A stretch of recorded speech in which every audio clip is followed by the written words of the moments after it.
Professor Prem Lata, foreign expert for this Gyan course, Dr. Nazish, Gyan coordinator. Thank you for your kind words, right? And dear participants, I'm sorry for the delay. पहली बात तो आप लोग and जो today's discussion that we have, आपके पास एक हिंदी का और इंग्लिश का एक टेक्स्ट गया होगा, उन्होंने सर्कुलेट किया होगा, राइट? इन्होंने तो व्हेन वी वेर जब हम लोग ये बात कर रहे थे कि इक्विवेलेंस की जो हिंदी इंग्लिश या किसी भी लैंग्वेज में होती है, इक्विवेलेंस, प्रिंसिपल ऑफ इक्विवेलेंस, इसके कई पर्सपेक्टिव्स हैं और इसके कई लेवल पर इसका जो है इंटरप्रिटेशंस है और कई लेवल पर इसका कभी कभी डिस्टॉर्शंस भी हो जाता है।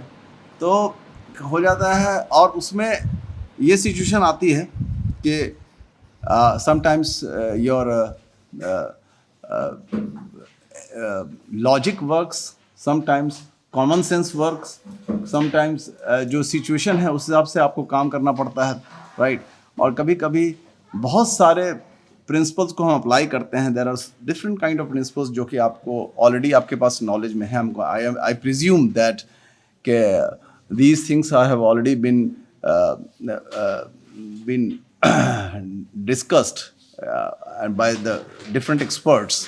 तो जब उन्होंने ये सारे चीज़ों को डिस्कस किया होगा और उसमें translation as a creative activity, translation as a involving activity, as a engaging activity, मैं उन सारे बातों को ज़्यादा दोहराना नहीं चाहता हूँ। I know that you know all those things because you are a well informed in audience, right? आप काफ़ी इन्फॉर्म्ड हैं इस पर, मुझे पहले ही दिन अंदाज़ा हो गया था इस चीज़ का। तो फिर मुझे ये जो डिस्कशन का जो स्ट्रैटेजी है मुझे चेंज करना पड़ा। मुझे लगा कि नहीं, ऐसे काम होगा नहीं, कि some kind of practical work is needed in this kind of thing. And then एक ऐसे जगह पर सिचुएशन था जहाँ की ट्रांसलेशन की बात आ रही थी, लीगल ट्रांसलेशन की बात आ रही थी, और लीगल ट्रांसलेशन में वो जो टेक्स्ट आपके सामने है वो सब आया। तो उसमें जब हम ट्रांसलेट करते हैं तो बहुत सारे फैक्टर्स को दिमाग में रखते हैं और जो आपका ट्रांसलेशन थ्योरीज है, there are so many theories and there are so many within theories you have so many different kind of perspective, different kind of people have worked on this issues, right?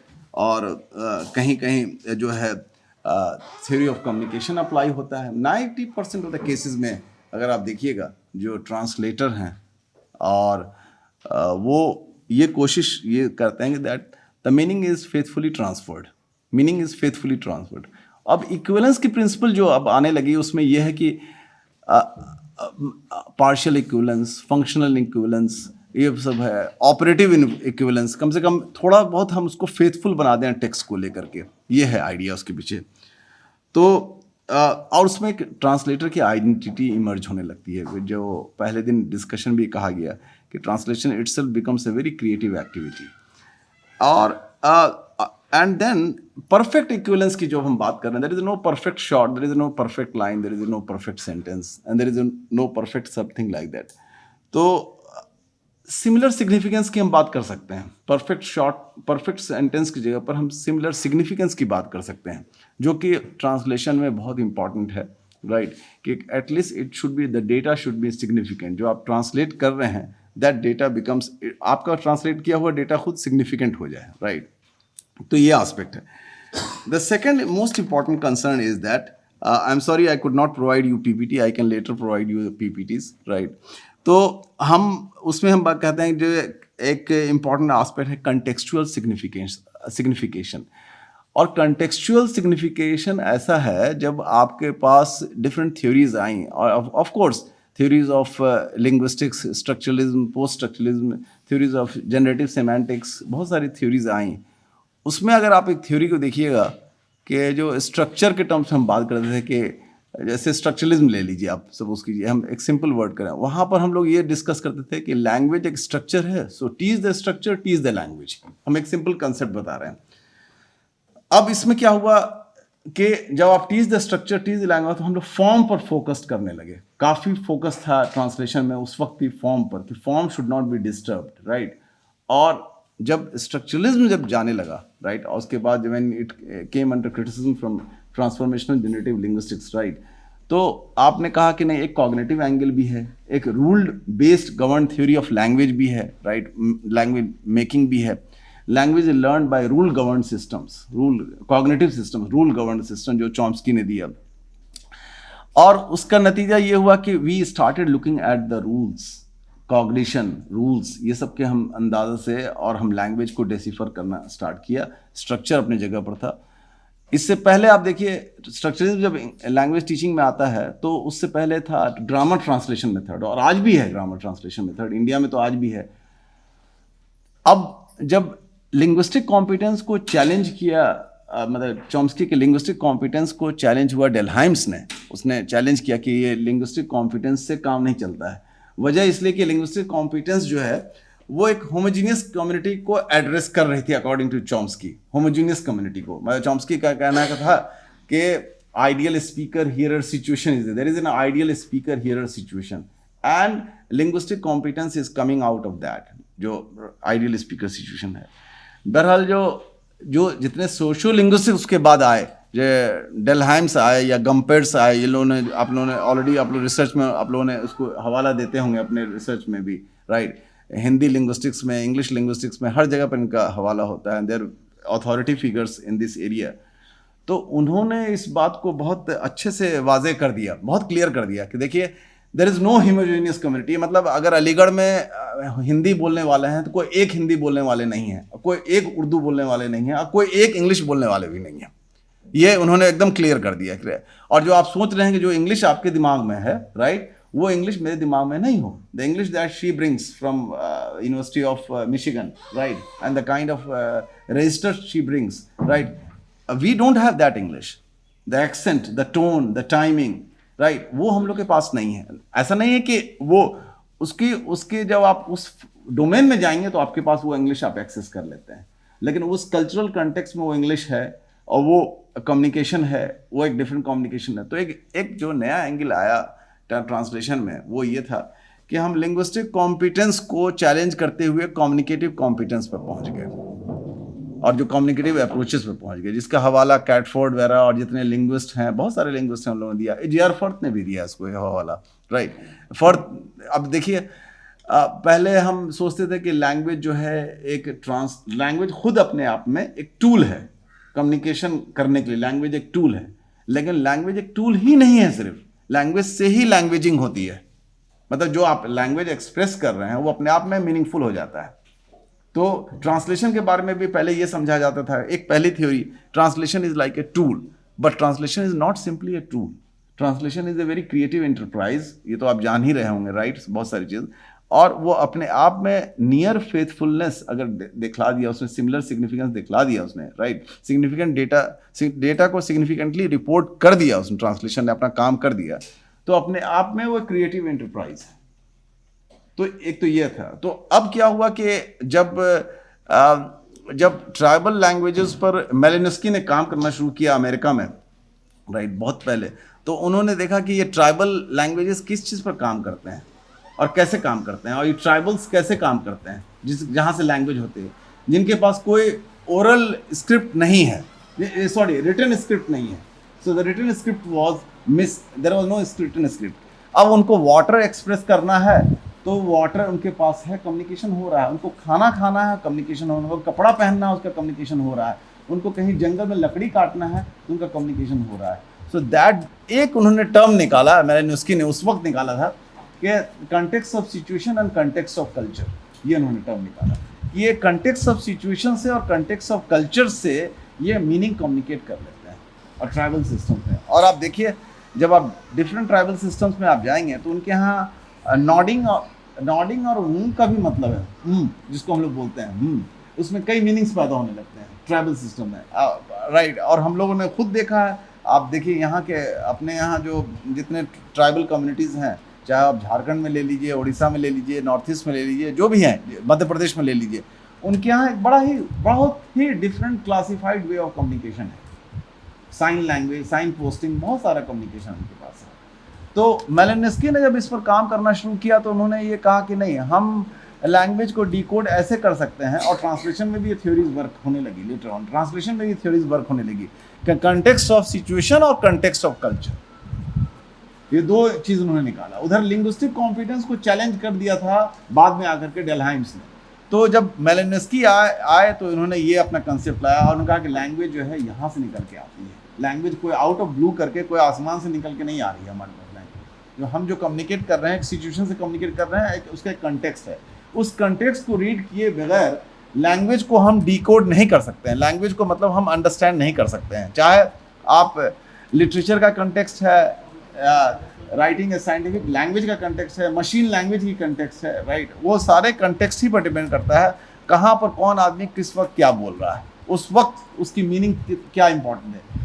और interpretation का जहाँ तक सवाल है, जो ये lecture है interpretation पर, देखिए इंटरप्रिटेशन तो आपको हम बता दें, आप जस्टिस रमन्ना का व्यू देखिए। Interpretation, he is interpreting the judgments, उसको लोग इंटरप्रेट करते हैं उनके जजमेंट्स को। जस्टिस का जजमेंट, जजेस का जजमेंट इंटरप्रिटेशन होता है। तो एक तो फैक्चुअल बातें कह रहे हैं कि ये चीज़ होना चाहिए एज पर द लॉ, ये चीज़ नहीं होना चाहिए, राइट। लेकिन interpretation is open, now it's open to interpretation. तो अब हम इक्विवेलेंस की जब हम बात करेंगे और किसी भी कंटेक्स्ट में बात करेंगे, तो obviously equivalence is not free from any interpretation. ऐसा नहीं कि वो इंटरप्रिटेशन के ये नहीं है कि आपने कह दिया कि ये इसका मतलब माइक है हिंदी में, इसका मतलब माइक्रोफोन है इसमें, तो उसका इंटरप्रिटेशन नहीं होगा, राइट। वो ऐसा है कि जब हम दूध को उबालते हैं, दूध लेने से पहले उबाला हुआ दूध, राइट, और दूध एक निकला हुआ दूध जो फ्रेश फ्रॉम द फार्म करके निकल के आ रहा है, तो वो मिल्क का कॉनोटेशन और दूध को जो आप पीने लगते हैं उबालने के बाद, वो मिल्क का कॉनोटेशन दोनों फर्क हो जाता है। तो बाल लैंग्वेज में जो है दो डिफरेंट नाम है। और हमारे यहाँ जो हम लोग जानते हैं कि एक ग्लास ऑफ मिल्क, अब हम मिल्क को कोडिफाई नहीं कर रहे हैं, लेकिन बाज कल्चर में है कि मिल्क बिफोर बॉइलिंग एक connotation, milk after it has been boiled for use another connotation.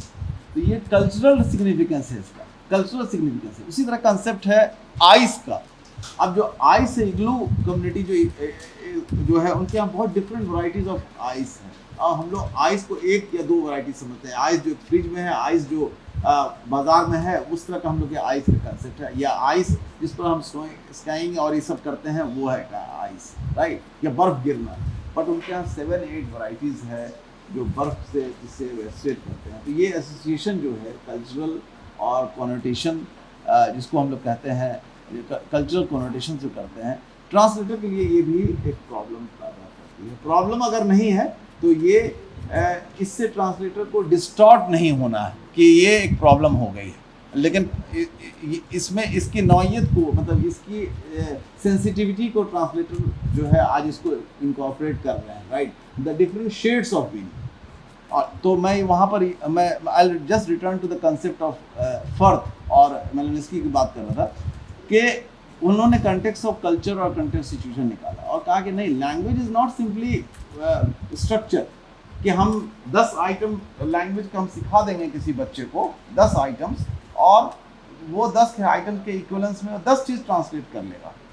Grammar translation method जब चला था, देखिए आप एक बात समझिए, तो वहाँ पर क्या हो रहा था कि हम एक सेंटेंस दे रहे थे और हमेशा टीचर का जोर था इक्विवेलेंस पर, इसको हम ऐसे ट्रांसलेट करते हैं, नहीं हो पा रहा था इक्विवेलेंस। बहुत सारे जो केस जो सिचुएशंस है इंग्लिश के, वो ट्रांसलेट नहीं हो पा रहे थे उसमें, और उसको समझने में लोगों को बहुत डिफिकल्टी हो रही थी। और therefore you had the concept of L1, sorry, you had the, I got your point, you had the concept of L1 interference, right, first language interference, over generalisations, ये सब आना शुरू हुआ ग्रामर ट्रांसलेशन मेथड में।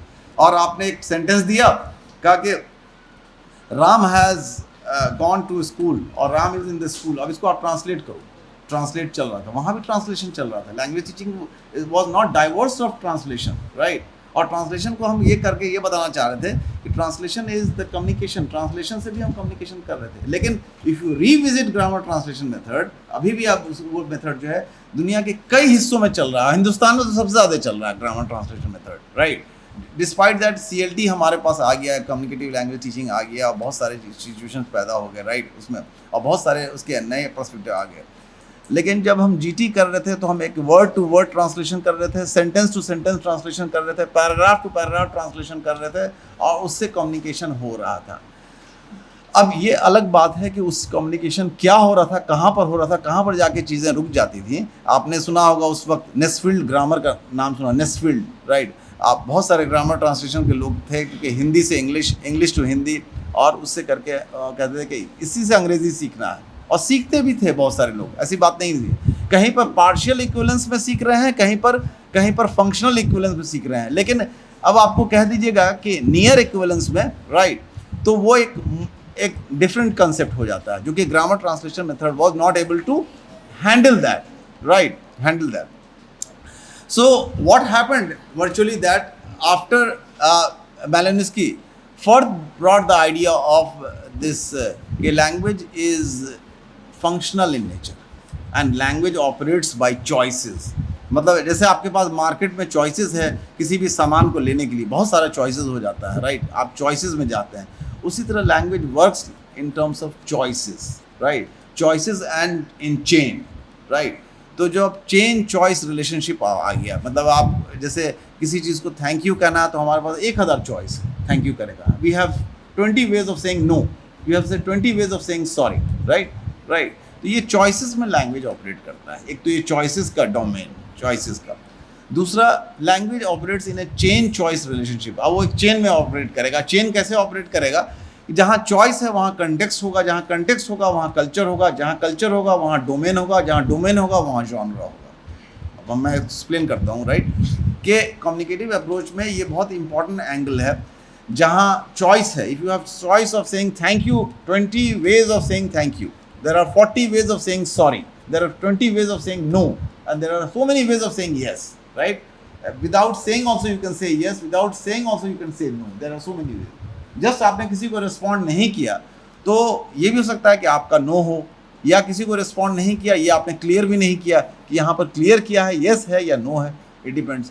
तो ये कैसे पता चलता है हमें? ये तब पता चलता है जब आप वो चेन, जो आप स्ट्रक्चर से हम लोग निकल के आ रहे हैं, स्ट्रक्चर जो पहले था ग्रामर ट्रांसलेशन मेथड से पहले, राइट, ये सॉरी ग्रामर ट्रांसलेशन मेथड में भी था, लेकिन स्ट्रक्चर को फॉर्मलाइज होता है, स्ट्रक्चरलिज्म, स्ट्रक्चर फॉर्मल ग्रामर जिसको हम कहते हैं, फॉर्मल ग्रामर में स्ट्रक्चरलिज्म आ जाता है और टीजी ग्रामर दोनों आ जाता है। फॉर्मल ग्रामर जिसे कहते हैं फॉर्मल फ्रेज स्ट्रक्चर ग्रामर या फ्रेज स्ट्रक्चर सेंटेंसेस, ये सब फॉर्मल ग्रामर का पार्ट हो गया।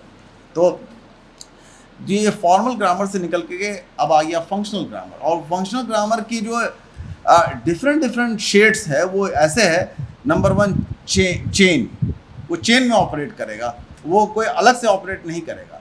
वहाँ ग्रामर ट्रांसलेशन मेथड कैसे ऑपरेट कर रहा था कि आप एक सेंटेंस दे देते, राम किल्ड द टाइगर, इसको ट्रांसलेट करो, वो ट्रांसलेट करके Ram hit the ball, right, और ball was hit by the Ram. अब वो ट्रांसलेट कर रहा था, ट्रांसलेशन भी सही हो रहा था, ग्रामेटिकली अगर देखा जाए तो ट्रांसलेशन भी सही हो रहा था। अब वही Ram hit the ball, right, is now in A context, who is Ram, which ball. अब आप ये एक्सप्लेन करने लगे, क्या वो बॉल को क्यों हिट करना चाहता है। सो WH, ऑल WH क्वेश्चन से जुड़ गया, ऑल WH क्वेश्चन से जुड़ गया।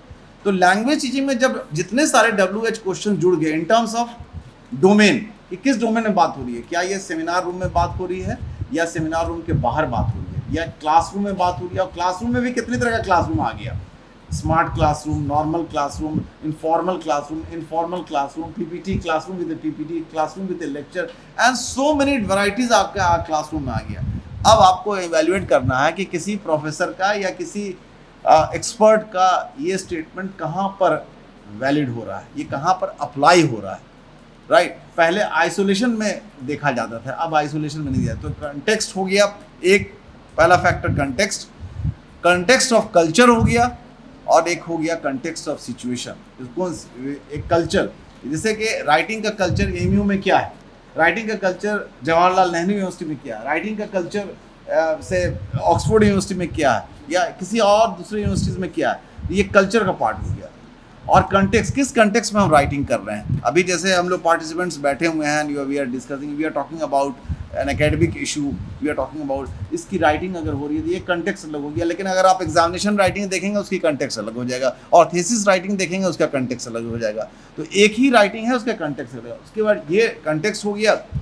Next point is the domain. अब वो डोमेन क्या है, सपोज कीजिए डोमेन किसी का लीगल राइटिंग है, किसी का थीसिस राइटिंग है, किसी का बिजनेस राइटिंग है, वो डोमेन हो गया अलग अलग। अब डोमेन में हम चले गए तो उसमें फिर जॉनरा आ गया, GENRE, बहुत इंपॉर्टेंट पार्ट है ट्रांसलेटर के लिए, जॉनरा, राइट। अब जॉनरा में ये हुआ है, जैसे खुशवंत सिंह भी जर्नलिस्ट थे, या कुलदीप नायर भी जर्नलिस्ट थे, या सपोज कीजिए शशि शेखर भी हैं जर्नलिस्ट, राइट, या और भी बहुत सारे लोगों का नाम लिए, वो सब हिंदी में लिख रहे हैं या इंग्लिश में लिख रहे हैं, तो उनका फील्ड तो जर्नलिज्म है, अलग अलग स्टाइल है, और अलग अलग ये अलग अलग स्टाइल हो गया, और उनका जॉनरा एक हो गया, जॉनरा हो गया जर्नलिज्म का जॉनरा। तो जर्नलिज्म के जॉनरा में they are talking about all the situations like chain, choice, relationship, उसमें सब आ गया, context of culture, context of situation, and आपका जॉनरा, फंक्शनैलिटी ऑफ लैंग्वेज, कहाँ पर कौन आदमी किसके लिए लिख रहा है, और how it is open to interpretation. और एग्जैक्टली यही थ्योरीज अप्लाई हो रही है, अगर आप देखा जाए इक्विवेलेंस थ्योरी की बात हम लोग कर रहे हैं, राइट, एग्जैक्टली यही थ्योरीज अप्लाई हो रही है ट्रांसलेशन में।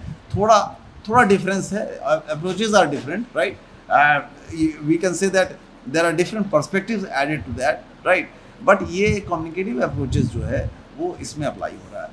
और वो ऐसा है कि जैसे आप कल्चरल एंगल ले लीजिए, कंटेक्चुअल एंगल ले लीजिए, सिचुएशनल एंगल ले लीजिए, राइट। तो ये जो आपके पास टेक्स्ट है अभी जो हम लोगों ने दिया है वहाँ पर आपके लिए एक तरह से सोचने के लिए कि लीगल सिस्टम में लैंग्वेज कैसे ऑपरेट करेगा।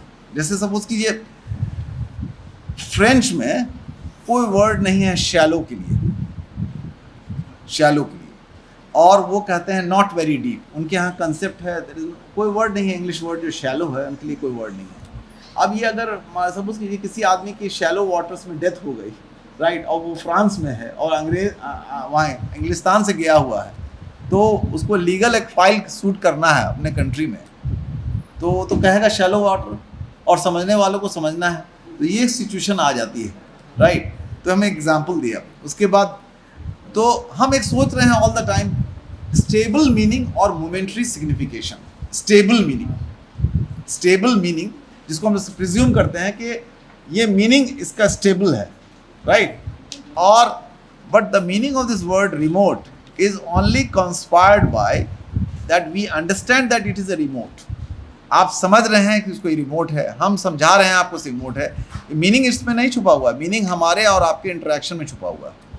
That's why meaning is hidden not in the object, meaning is transpired by the relationship of the reader and the text and the object. इसको हम कहते हैं signification, जो डिसोसियो में उसको टर्म बताया signification, signifier and signified, क्योंकि signification हम इसको यहाँ से कर सकते हैं। मीनिंग इज नॉट हिडन, इसके हिसाब से मीनिंग नहीं है। मीनिंग ये है कि आप इसको प्रिज्यूम कर लिया कि ये रिमोट है, हो सकता है हम इसको पेन के नाम से जानते हो।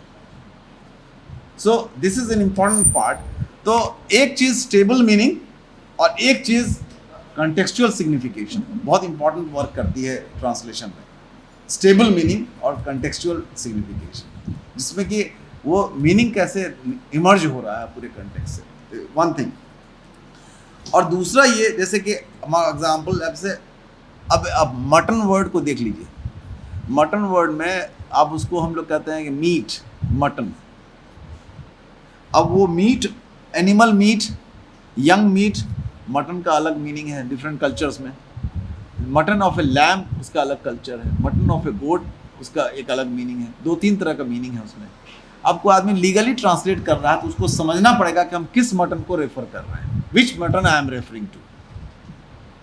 ये ट्रांसलेशन में ये जो है इंपॉर्टेंट एक एंगल आ गया, right, from stable meaning to contextual signification, from stable meaning to कोई मीनिंग स्टेबल नहीं है, स्टेबल नहीं हो पा रहा है मीनिंग, बहुत कम मीनिंग होगा जो स्टेबल होगा उस तरह से।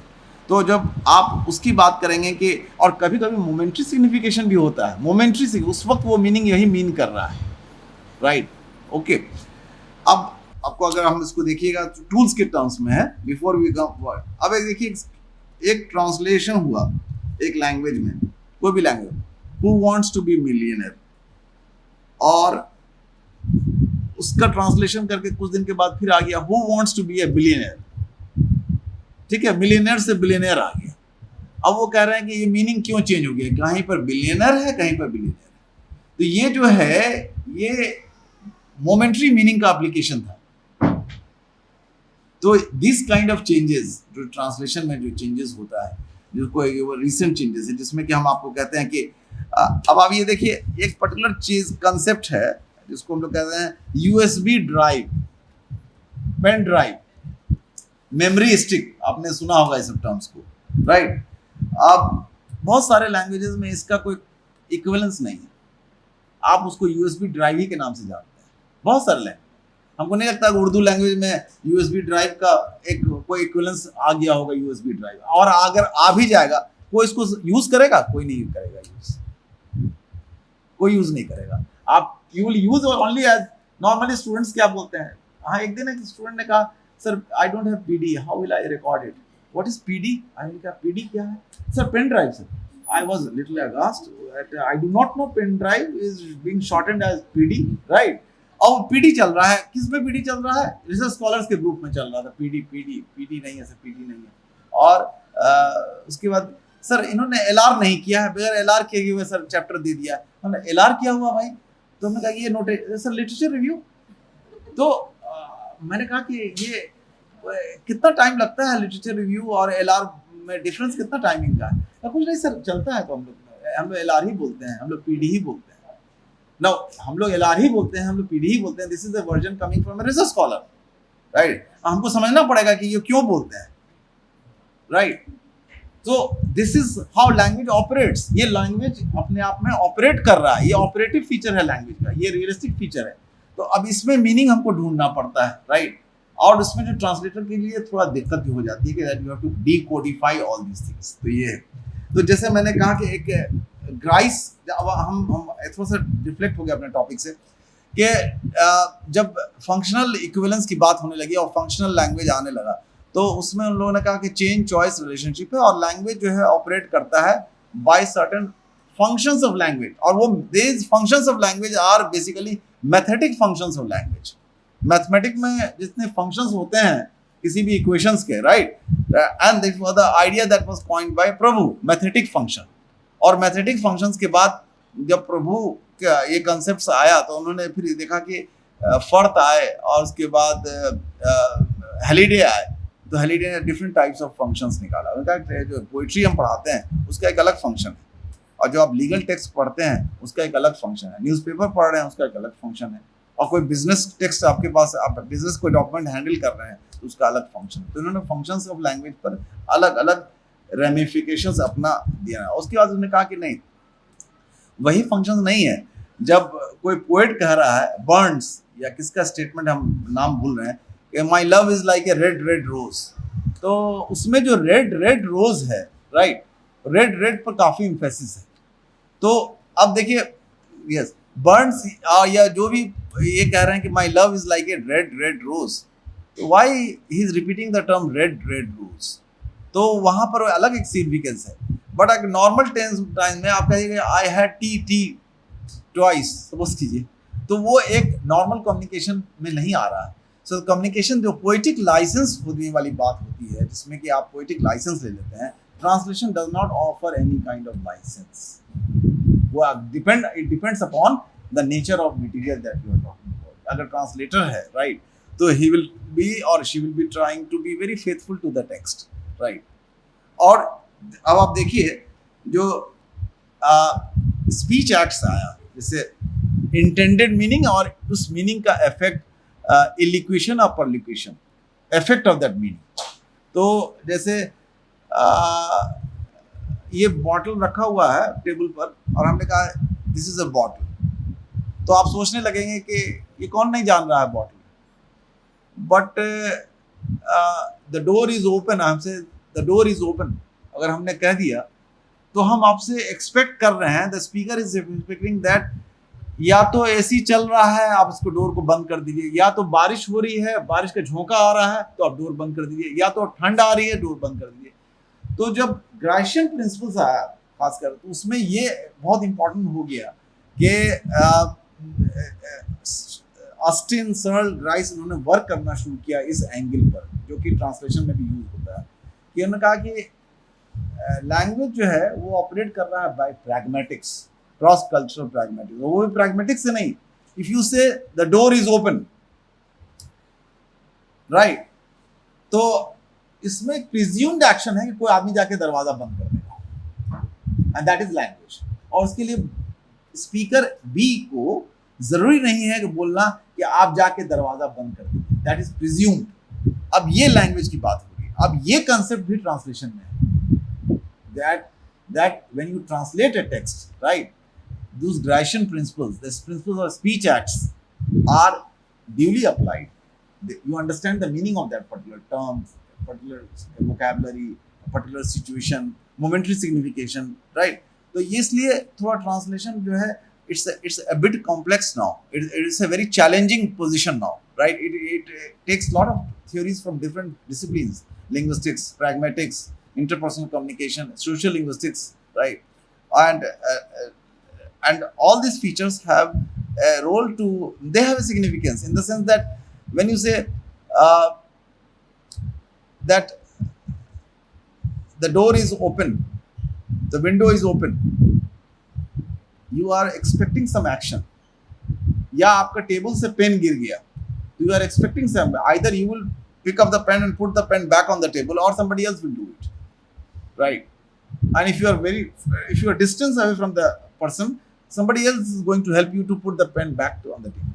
अब ये लैंग्वेज है आज के ज़माने के हिसाब से, और ये मीनिंग को सिग्निफाई कर रहा है. This is going to be a signifier in the meaning, right? और इसमें लैंग्वेज का कम्युनिकेशन हो गया, that communication has already happened. So the communication angle is very important, right?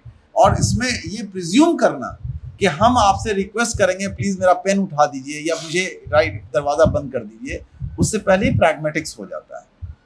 और जब प्रैग्मेटिक्स एक कल्चर का प्रैग्मेटिक्स दूसरे कल्चर से प्रैग्मेटिक्स से जब इंटरेक्ट करता है, that is called cross cultural pragmatics. तो दैट्स व्हाई लैंग्वेज ट्रांसलेशन जो है, वो ट्रांसलेशन की बात हम जब करते हैं तो वो क्रॉस कल्चरल प्रैग्मेटिक्स में भी आ गया. और ग्रीशियन प्रिंसिपल भी आ गया. वो प्रिंसिपल देखिए, मैक्सिमम ऑफ क्वांटिटी, जो ग्रीशियन प्रिंसिपल में क्वांटिटी की मैक्सिमम कहते हैं कि गिव नो मोर और no less information to your audience. ये हर जगह नहीं चलेगा, कहीं ही चल सकता है. नॉर्मल कन्वर्सेशन अगर हम लोग कर रहे हैं तो वहां पर ये सोच के ग्रीशियन प्रिंसिपल थोड़ी अप्लाई होगा, लेकिन कहीं ना कहीं अप्लाई हो रहा है ग्रीशियन प्रिंसिपल्स, राइट? उसी तरह maximum of quality, do not misinform your audience, that is you believe to be true and do not say something you do not believe to be true. अब देखिए कहाँ apply हो रहा है. ये एक लीगल टेक्स्ट में apply हो सकता है, इंफॉर्मेटिव टेक्स्ट में अप्लाई हो सकता है, राइट? और मैक्सिमम रेलेवेंस, कि कितना टेक्स्ट रेलेवेंट है, right? Be relevant, do not say something that is not relevant to the conversation, right? Maximum manner. लेकिन अब देखिए कन्वर्सेशन होता कैसे है. कन्वर्सेशन ऐसे नहीं होता है. हम जो कन्वर्सेशन में मजा लेना शुरू करते हैं अपने कलीग से, चाय पीने के बाद बैठते हैं तो उसमें गॉसिपिंग भी करते हैं हम लोग, थोड़ा बहुत इधर उधर की बात भी करते हैं, थोड़ा बहुत मजेदार बात भी करते हैं, राइट? कि क्या कर रहे हो, कैसे कर रहे हो, बहुत उसमें आप ये सारे जो ग्रीशियन प्रिंसिपल जरूरी नहीं है अप्लाई करेंगे. You enjoy the conversational angle को enjoy करते हैं. But translation does not give you this kind of liberty. Translation does not give you this kind of liberty. Translation में आपको faithful, you have to be faithful to the quantity, right? How much information is there, which is the application of Grecian. And these Grecian principles which I want to tell you is that they are culture specific. इसीलिए gossiping of two persons in one language may not be the same gossiping of two persons in another language. You will enjoy the meaning, right? You can read the meaning, you can enjoy the meaning, you can have the signification, क्योंकि वो culture specific हो जाता है, right? लेकिन when there is a transferring of text from one office to another office, transferring of document from one legal position to another position, right? Then there are issues of Grecian principles to be very faithfully considered. Speech acts, कि speaker का intention कितना, court is always looking at this angle कि जो accused है उसका intention क्या था, right? और पुलिस उसका इंटेंशन क्या था, और जजमेंट उसका इंटेंशन क्या है, what is the intention. And sometimes the judgments they give you detailed idea of कि what is the intention of the जज. कभी कभी रिफॉर्म्स का भी इनका इंटेंशन होता है, कभी कभी they try to criticize the state machinery, how the state machinery is going out of hands. So these are all the things जो कि translation में apply होती है, right?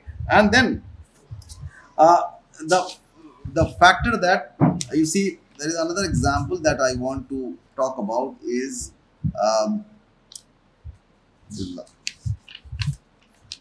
देखिए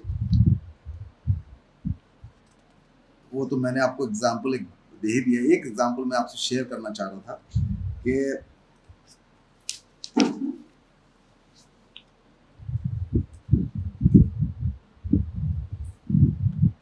एक the word contractor translated into Persian is मुगातेकर, और मुगातेकर is one of the parties who undertakes a contract but of a different kind than the permanent employee contract. So mugatar often relates to one of contracts, one dash of contracts with a set deadline and clearly defined purpose, that is construction of a building, professional advice, etc. The word has identical connotations in English language. और देखिए Persian में वो contract जो है different kind of contract ले लिया आता है, बहुत ऑन ऑफ होता है, बट उसका जो इक्विवेलेंस है इंग्लिश में, a person who undertakes a contract specially to provide materials and building operations. तो अब देखिए पर्शियन कल्चर में contractor is on a one off basis, कभी कॉन्ट्रैक्ट है कभी कॉन्ट्रैक्ट नहीं है, लेकिन इंग्लिश टर्म जो कॉन्ट्रैक्टर है उसमें एक परमानेंट स्टेबल मीनिंग प्रोवाइड किया गया है। यही डिफरेंस आता है ट्रांसलेशन में। एक ये as opposed to employee who is a person who works under the direction and control of another person, or a contractor is a person who works under the direction and control of another employer in return for a wage, right? तो contractor का तीन meaning हो गया।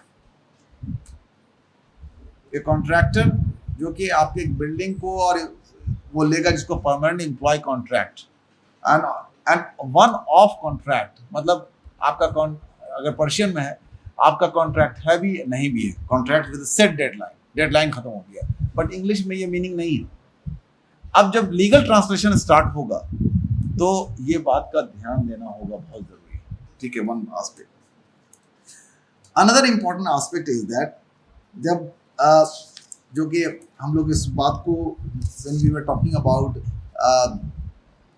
The functional part of the language translation, तो जैसा कि हम लोगों ने बात किया है टेक्सचुअल मेटा फंक्शन है, आइडियलिशल मेटा फंक्शंस है, इंटरपर्सनल मेटा फंक्शंस है, ये सब फंक्शंस ऑफ लैंग्वेज में आता है, राइट, अलग अलग फंक्शंस में आता है और अलग अलग जो है लेवल पर ये ऑपरेट होता है। अब एक स्टेटमेंट देखिए, Tom killed the intruder but unfortunately after he did so he did not call the police, ये स्टेटमेंट है। और इस स्टेटमेंट में आप देखिए कि who killed whom and the use of the word but, it is adding a kind of a coherence and it is adding a kind of a some kind of a notion that something is not being done। तो अब इसमें तो देखिए one is actor, other one where the actor is being action is being performed, bold, and then here the relationship of expansion। अब sentence कैसे operate कर रहा है इंटरपर्सनल, वो ऐसे ऑपरेट कर रहा है जब हम कह रहे हैं कि यहां पर मैं एक पॉइंट बताना चाह रहा हूं, कोहेशन और कोहेरेंस, जो कि ट्रांसलेशन का बहुत इंपॉर्टेंट फीचर है, कोहेशन और कोहेरेंस। और जब हम कह रहे हैं कि एक दूसरा सिंपल एग्जांपल है, wash and cut 6 potatoes, put them in frying pan। wash and cut 6 potatoes, put them in frying pan। अब देखिए दोनों सेंटेंस में आपस में रिलेशनशिप है और एक वर्ड उसमें रिलेशनशिप पैदा कर रहा है, that word is put them, जो सेंटेंस को कनेक्ट करता है, पहले सेंटेंस को कनेक्ट करता है दूसरे कंटेंस। इस टाई को हम कहेंगे कोहेसिव टाइज, और जब एक मीनिंग निकल के आ रही है कोहेरेंस, उसको हम कहेंगे कोहेरेंस। तो ट्रांसलेशन के पास बहुत इंपॉर्टेंट कंसर्न है कि जो आप ट्रांसलेट टेक्स्ट आपने किया, राइट, उसमें कोहेरेंस और कोहेसिव टाइज डिस्टर्ब ना हो, राइट। और उसी तरह से ये सेंटेंस है जिसका हमने आपको एग्जांपल अभी हम दे रहे हैं कि Tom killed the intruder but unfortunately he did not call the police. अब अभी देखिए क्या मतलब हुआ इसका, अगर आप इसको देखेंगे इसका मतलब क्या हुआ आप बता सकते हैं? टॉम ने किसी को मार दिया जान से, लेकिन उसने पुलिस को नहीं बुलाया, इसका मतलब क्या हुआ बताइए?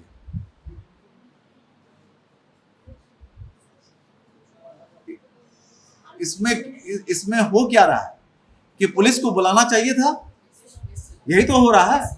और इसीलिए कौन सा वर्ड इंपॉर्टेंट है? But and unfortunately. लेकिन पूरा सेंटेंस कोहेरेंट सेंटेंस है, लेकिन ये इंप्लाइड मीनिंग रेफर कर रहा है, ये रेफर कर रहा है इंप्लाइड मीनिंग, ये मीनिंग आउटसाइड जा रहा है, ये meaning is outside the text, you are inferring the interpretation outside the text. But भी तो जुड़ रहा है, बट नहीं, आप देखिए इच्छा की बात यहाँ पर हो रही है नहीं हो रही, आप देखिए पहले तो टॉम ने उसको मार दिया जान से, समझ गए, किल द इंट्रूडर। इंट्रूडर मतलब क्या उसको हिंदी में बोलते, जो आदमी आके घुसपैठी, टॉम ने उसको आके मार दिया। But unfortunately he did not call the police. आप ये बताइए सेंटेंस दोनों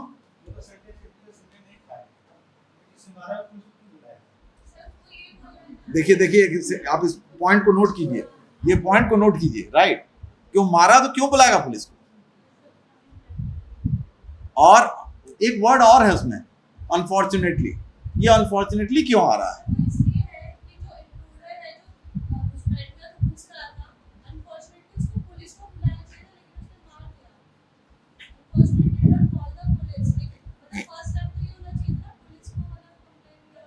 नहीं, टॉम ने तो उसको मार दिया, फिर अनफॉर्चुनेटली वर्ड क्यों यूज हो रहा है?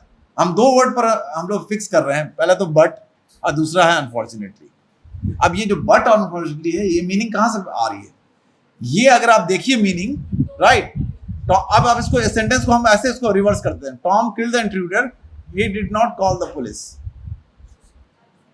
और ये सेंटेंस देखिए, नेक्स्ट सेंटेंस देखिए, टॉम किल्ड द इंट्रूडर।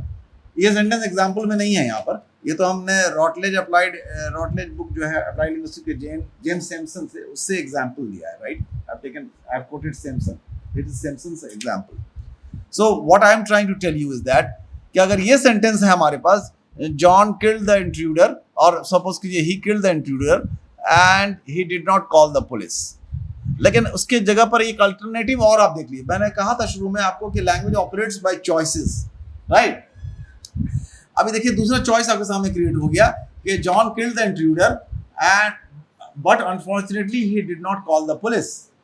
अब इसमें बट आ गया, राइट? हम लोग थोड़ी देर पहले क्वेश्चन की बात किए थे, वॉश पोटैटोज वाली में क्वेश्चन आप देखिए, अप्लाई कीजिए, तो उसमें बट से क्वेश्चन पैदा हो रहा है। बट अनफॉर्चुनेटली जो वर्ड है, जो आपका मार्कर है अनफॉर्चुनेटली, या कभी कभी कहते हैं श्योरली, कभी कभी कहते हैं नाइस, कभी कभी ये सब these are all called as hedges, these are called hedges, right? Stance markers, discourse markers, they are known as। तो इससे क्या होता है, मीनिंग कहीं लग रहा है, कहीं ना कहीं meaning is operating from outside. कोई ऐसा आदमी है, राइट, जो कि लीगली बड़ा अवेयर है ऑफ द सिचुएशन, आपको नहीं लग रहा है सेंटेंस से, राइट? अब ये sentence is open for interpretation. ये जो आपके साथी ने कहा कि सेंटेंस नहीं जुड़ा हुआ है, एक बार उनका जरा से स्टेटमेंट फिर से सुना जाए, आप फिर से बताइए। इंट्रूडर, हाँ, but unfortunately he did not call the police. जी जी, सामान्य तौर पर मेल नहीं खा रहे हैं। कोई आदमी मारेगा अगर किसी आदमी को, तो पुलिस को नहीं बुलाएगा, एक ये मीनिंग है। कोई आदमी मारेगा, एक और भी मीनिंग है, पुलिस को बुला सकता है, हो सकता है गलती से हो सकता है मीनिंग। ये मीनिंग कौन डिसाइड कर रहा है? अब कोई ऐसा मीनिंग भी है कि भाई अगर तुमने मार दिया तो कम से कम पुलिस को तो बुला लेते, अनफॉर्चुनेटली। अब आप देखिए ये मीनिंग कौन डिसाइड कर रहा है? करने वाला, मतलब आज आप ट्रांसलेट कर रहे हैं आप इस चीज को, तो आप कैसे डिसाइड करेंगे कौन सा मीनिंग कहाँ अप्लाई हो रहा है? ये दिस इज द चैलेंजिंग। जी, जैसे पुलिस को बुला ले तो बचाव के कुछ चांस हो सकते थे, होता ना कि खुद ही मार दिया, पुलिस को बुलाया तो शक ना। हाँ, ये भी एक मीनिंग है। चौथा मीनिंग ये भी है कि अपने आप को सेफ गार्ड कर लेता कि ऐसे हमको अटैक कर रहा था intruder, that's why I, right? ये भी एक मीनिंग है। हाँ, ये घटना कहाँ की है, किस देश में? बिल्कुल। यहाँ पर किसी का एक्सीडेंट होता है, अगर उसको हॉस्पिटल ले जा रहे हैं तो आदमी फंस जाता है। टॉर्चर करता है, इसके बाद दूसरे की स्थिति आती है।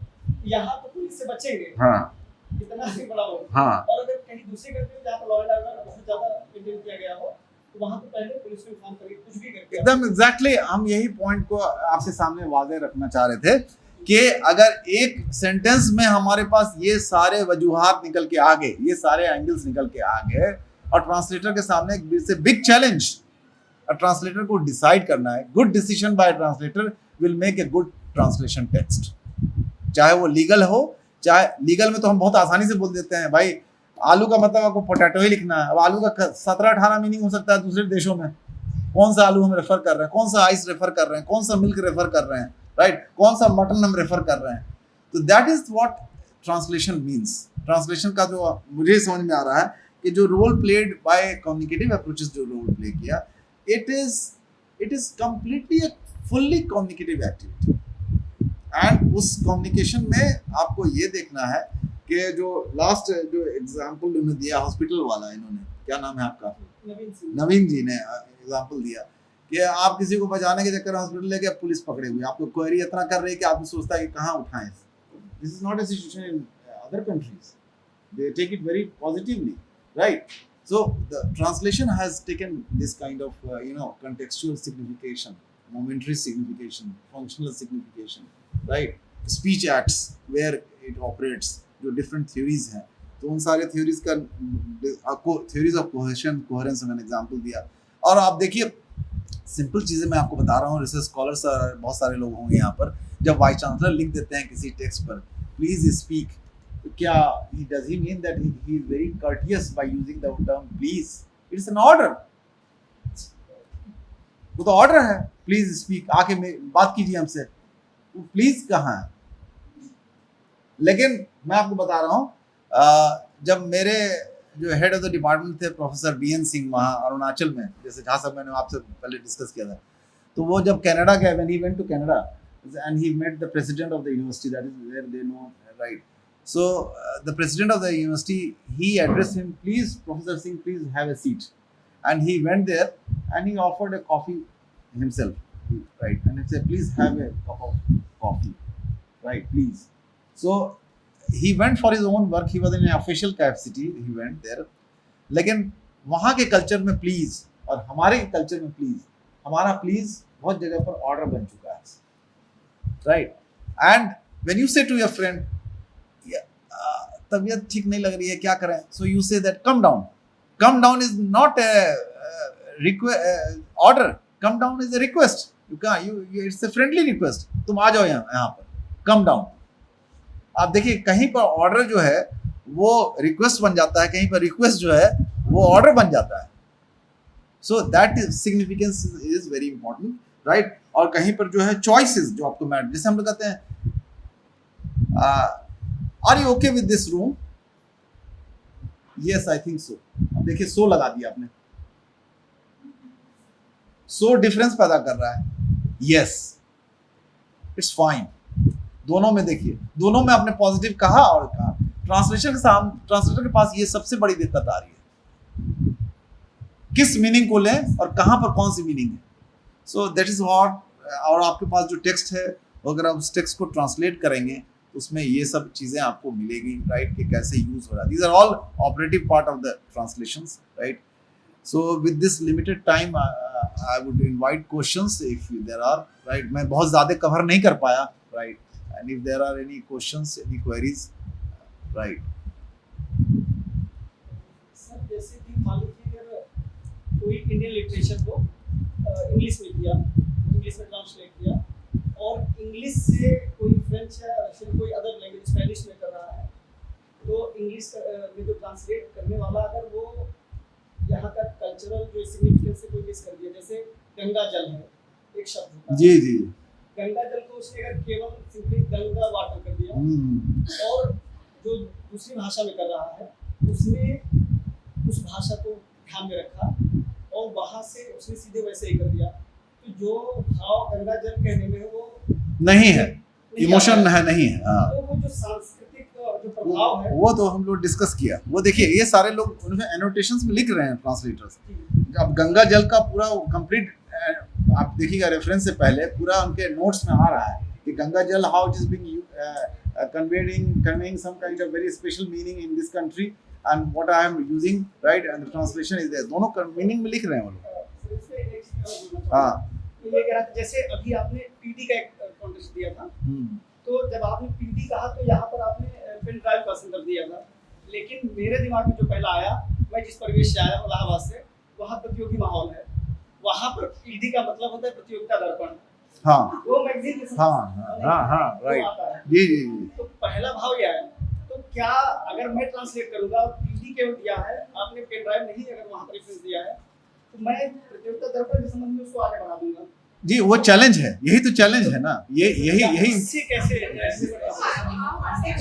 जी कॉन्टेक्स्ट को जी जी जी कॉन्टेक्स्ट ही काम करेगा जी जी जी। रिज्यूम तो आपको कंटेक्स्ट को रीड करना पड़ेगा और कंटेक्स्ट तो वेरी करता रहेगा, चेंज करता रहेगा। तो वो उसमें एक और सिचुएशन है कि जिस टाइम में अब आप ये समझिए, जिस टाइम में ग्रामर ट्रांसलेशन मेथड चल रहा था तो आप कह रहे थे राम किल्ड द टाइगर, तो उसका ट्रांसलेशन बहुत सही निकल के आ रहा था। और आज जो है वही टाइगर जो है, अगर आप कह दीजिएगा राम किल द टाइगर, आपको बताना पड़ेगा कि कौन सा राम कहाँ पर टाइगर कहाँ पर किल किया, किस सिचुएशन में। तो प्रिजम्पशंस तो ये होता है, वो ये होता है जैसे स्पीकर का इंटेंशन, लोक्यूशन और इंटेंडेड इफेक्ट, स्पीकर का जो इफेक्ट पड़ रहा है आपके ऊपर, आपसे एक्शन पर लिक्यूशन, राइट। तो ये दोनों चीज का बाहरी कॉम्बिनेशन ही प्रिजम्पशंस ले जाता है। ग्रेशियन प्रिंसिपल्स में भी वही है कि आप कहाँ पर कहेंगे कि यहाँ पर रेलेवेंट रहेगा, कि यहाँ पर क्वांटिटी बोलेंगे या क्वालिटी बोलेंगे, और भी सारा 4-5 हमने बताया था पॉइंट, नजर नहीं, याद नहीं आ रहा। तो वो हर जगह थोड़ी अप्लाई होगा, वो तो कल्चर से कल्चर वेरी करेगा। वो हमारे कल्चर में ग्रीशियन अगर प्रिंसिपल चल गया कन्वर्सेशन में, तो कन्वर्सेशन में अप्लाई नहीं होगा, वो बहुत सारा अप्लाई हो सकता है लीगल के रूम में, कोर्ट रूम में अप्लाई हो सकता है। जो कोर्ट रूम में वकील करते हैं उनको मालूम रहता है कि हमको कितना रेलिवेंट बोलना है, उनको मालूम होता है जज को कि हमको कितना रेलिवेंट जजमेंट देना है हमको, कि उसका क्या इम्प्लीकेशंस है। लेकिन कन्वर्सेशन में वो अप्लाई नहीं होगा, that won't be applied in conversation. वहाँ प्रिजम्पशंस अलग हो जाएगा, वहाँ पर पार्टिसिपेंट्स, एक्टर्स, गोल्स, एजेंट सब अलग हो जाते हैं कन्वर्सेशन में। वो ऐसा ही जैसे मैदान का खेल है, आप कोई खेल बैडमिंटन खेल रहे हैं 2 आदमी के बीच में, और वो टूर्नामेंट में कन्वर्ट हो गया, तो वही बैडमिंटन जब आप खेलने लगे टूर्नामेंट में, उसमें कितने वेरिएबल्स ऐड हो गए, आपका फिटनेस, आपका टूर्नामेंट का आपका रिकॉर्ड, पास्ट रिकॉर्ड, वैसे ही हो जाता है। ये है प्रेजेंट।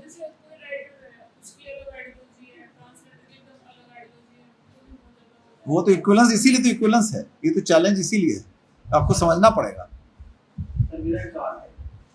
जी। कोई भी अनुवादक होता है वो उसकी अलग संस्कृति होती है, उसकी अलग विचारधारा होती है। तो जैसे कि टेक्स्ट मान लीजिए कि हिंदी से इंग्लिश में ट्रांसलेट हुआ, जिसे ट्रांसलेट किया उसकी अलग विचारधारा है, हिंदी से इंग्लिश में ट्रांसलेट किया उसकी अलग विचारधारा है। इंग्लिश से मान लीजिए वही टेक्स्ट फ्रेंच किया किसी और लैंग्वेज में हुआ, तो इस इंग्लिश से ट्रांसलेट करने वाला है उसकी अलग संस्कृति है। देन हमारा भाषा वाले के पास टेक्स्ट पहुंचता है, तो उसी से पहुंचता है, क्या उसकी मौलिकता, उसकी मौलिकता जो बची रहेगी है। इसी के लिए तो पूरा आपका पूरा ज्ञान का पूरा वर्कशॉप है। मतलब उसका जो भाव है ट्रांसलेशन का, ये एक कल्चर से दूसरे कल्चर में जाने तक वो इंटैक्ट रह सके, और लोग इंटैक्ट करने की कोशिश कर रहे हैं। चैलेंजिंग पोजीशन जो है यही है ना, सबसे पहले इंपॉर्टेंट तो पॉइंट है। अगर हम ट्रांसलेट करते करते हम लूज़ कर जाएं उसके कल्चरल सिग्निफिकेंस को, तो मेरा ट्रांसलेशन पर इतना एफर्ट किया हुआ सब बेकार हो जाएगा। मतलब हम एग्जाम्पल तो हम लोग कई तरह से समझ सकते हैं। हमने एग्जाम्पल आपको एक सिंपल वे में दिया कि जब हम एक सेंटेंस बोलते हैं, एक simple sentence, please speak, please see me, right, एक अथॉरिटी बोल रही है किसी से, राइट, तो उसके मीनिंग आप कैसे एक पर्टिकुलर कंटेक्स्ट में कैसे डिफर करते हैं। अब आप दूसरे कंटेक्स्ट में ले गए, एक कल्चर से दूसरे कल्चर में, राइट। देखिए न्यूजीलैंड में और न्यूजीलैंड में ऐसा है, जब इमिग्रेंट्स जाते हैं कोरिया से न्यूजीलैंड में जाते हैं, और ताइवान से और साउथ कोरिया और नॉर्थ कोरिया से जब इमिग्रेंट्स जाते हैं, इन्हें बड़ी परेशानी होती है अंग्रेज़ी बोलने में और उनका सबसे बड़ा परेशानी क्या होती है कि वो समझते हैं, जैसे उन टीचर ने कहा कि would you mind having a cup of T with me. अब कोरियन कल्चर में है साइलेंस कल्चर है, टीचर के सामने चाय पीना, वो तो खड़े होके वो देयर साइलेंस, बहुत रिस्पेक्ट शो कर रहे हैं। और अमेरिकन सिस्टम में क्या है, वो साइलेंस में होता है कि आपने कोई हमें रिस्पांस नहीं दिया। वो अब वहाँ क्या होता है कि पहले तो उसकी ट्रेनिंग होती है उनको, पहले वहाँ के न्यूजीलैंड के लोग हैं, पहले कोरियन कल्चर को समझते हैं, नॉर्थ कोरिया के, साउथ कोरिया के, ताइवान के कल्चर को समझते हैं कि यहाँ पर, उसके हिसाब से फिर कम्युनिकेट करना शुरू करते हैं। और ये इमिग्रेंट्स जो सबसे ज़्यादा अभी आफ्टर यूएस, मेरे ख्याल से Canada is the second country to host maximum immigrant.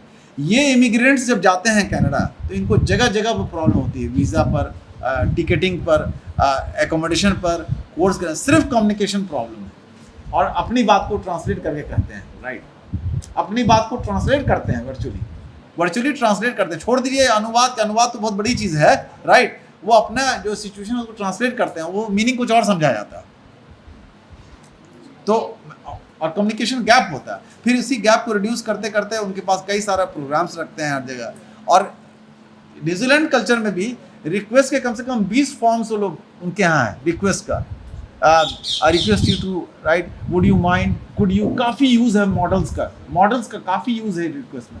हमारे यहाँ बहुत कम यूज़ है, प्लीज़ आप देखिए, कुड यू बहुत जगह बहुत फॉर्मल पर चले गए आप, राइट, लेकिन वहाँ के कल्चर में ऐसा है न्यूजीलैंड में, फिर बहुत ज़्यादा यूज़ होता है, बहुत ज़्यादा वो लोग बहुत देर पोलाइट, जिसको कहते हैं पोलाइट इंटरप्शंस, हम लोग कहते हैं। जैसे सेमिनार दे रहे हैं, आपको कोई इंटरप्ट किया तो बहुत पोलाइटली उनका कल्चर है ये चीज़ का। ये एक पार्ट हो जाता है, क्यों कि वो लोग जान रहे हैं इस बात को कि अगर हम इस लड़के को पोलाइटली इंटरप्ट नहीं करेंगे तो हो सकता है लड़का डिस्टर्ब हो जाए। ये लड़का आया है साउथ कोरिया से, नॉर्थ कोरिया से, ताइवान से, इंडोनेशिया से, फिलीपींस से, मलेशिया से। यहाँ कल्चर में, culture of silent, Japanese culture में they don't say too much, तो there is a culture of silence, और उस कल्चर ऑफ साइलेंस को कल्चर ऑफ कम्युनिकेशन है। So that is the idea. देखिए रसूल जी, आप लोग कह रहे हैं ना सांस्कृतिक, जी जी, तब से सर यही समझा रहे हैं कि यही बड़ी चुनौती। और चुनौती क्यों है?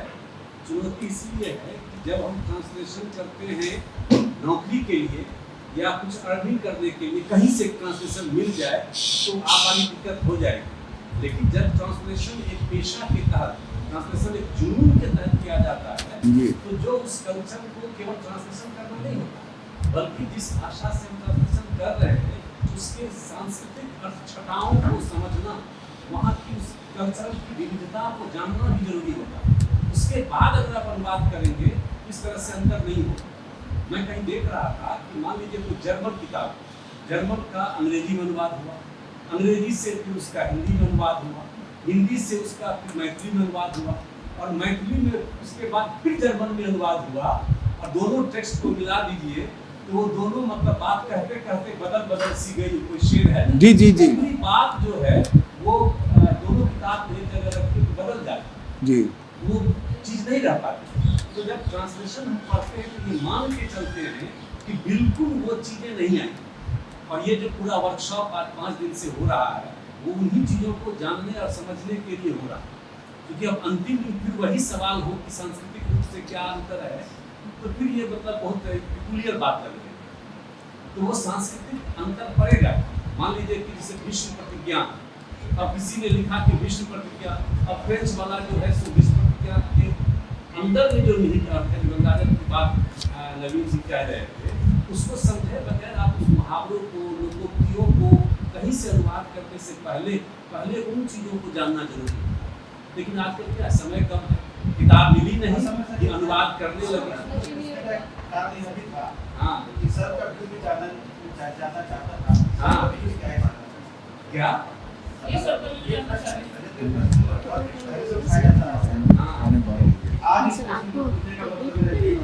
हो गया बहुत टाइम लग गया। हाँ हाँ, जो सबका भी होगा वो मेरा होगा, वही आपका भी होगा। आप भी उसका उत्तर जानते हो, क्योंकि कल्चर का अनुवाद करना बहुत मुश्किल है। मेरे मित्र ने, जब हम लोग विद्यार्थी लाइफ में थे, एक मेरे मित्र को मिला अनुवाद करने के लिए, ये मैं कह रहा हूँ एमए हम लोग गए ही, उसकी अंग्रेजी इतनी अच्छी है तो कॉमनवेल्थ का अनुवाद जो है सामान्य धन कर दिया। कॉमनवेल्थ कंट्री का मामला था, तो फिर उसने प्रकाशक ने बुला करके उसको डांटा होगा कि भाई जब नहीं आते अनुवाद कर देंगे तो कर देंगे। तो आजकल आप कितनी किताब में देखेंगे, अच्छी प्रकाशक की किताब में देखेंगे कई तरह की गलतियाँ, तो वो 100 रुपये 150 रुपये पेज पर अनुवाद करते हैं। और नहीं, अब देखिए मैं वो अक्सर जो बाहर में जो कम्युनिकेशन होता है, they use the word might, could, should, मैं बता रहा हूँ probably, usually, sure, I don't think so, frankly, right, और बहुत सारे हेजेस को यूज़ करते हैं। यस, आई थिंक सो।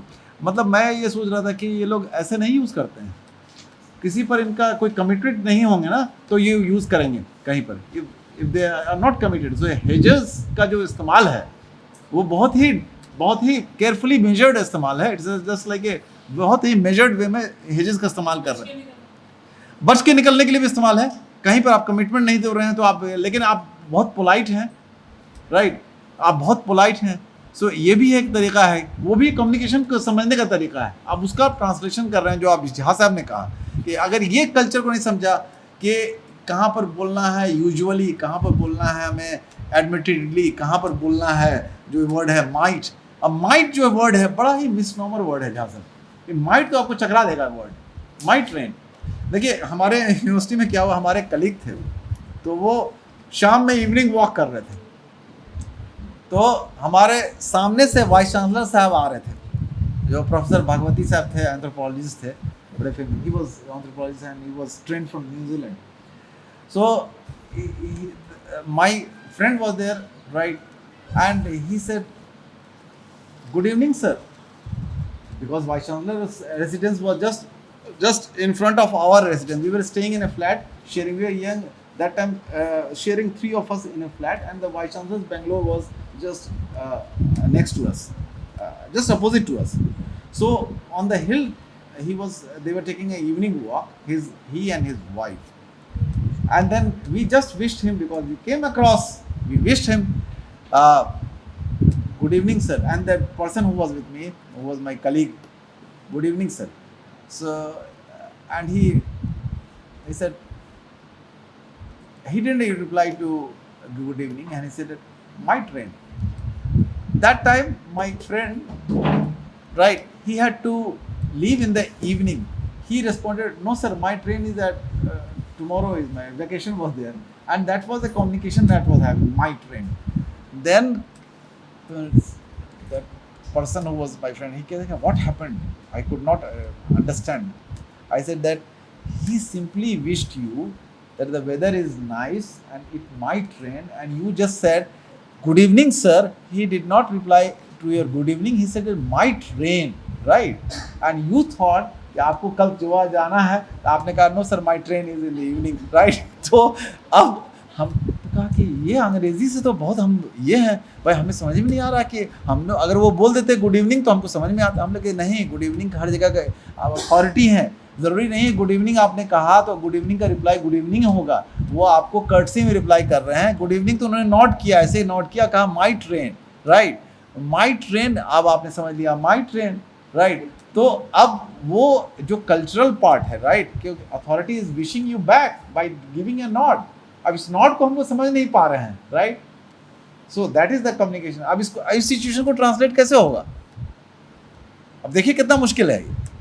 तो ये पॉइंट है जो कि वही वाला जो अभी डॉक्टर झा साहब ने उसको रेज किया, राइट, कि इसकी जो नौयत है, इसकी जो एक उस वक्त जो उस सिचुएशन में कैसे हो रहा है, कोई वर्ड्स कैसे प्ले कर रहा है, राइट, माइट, राइट।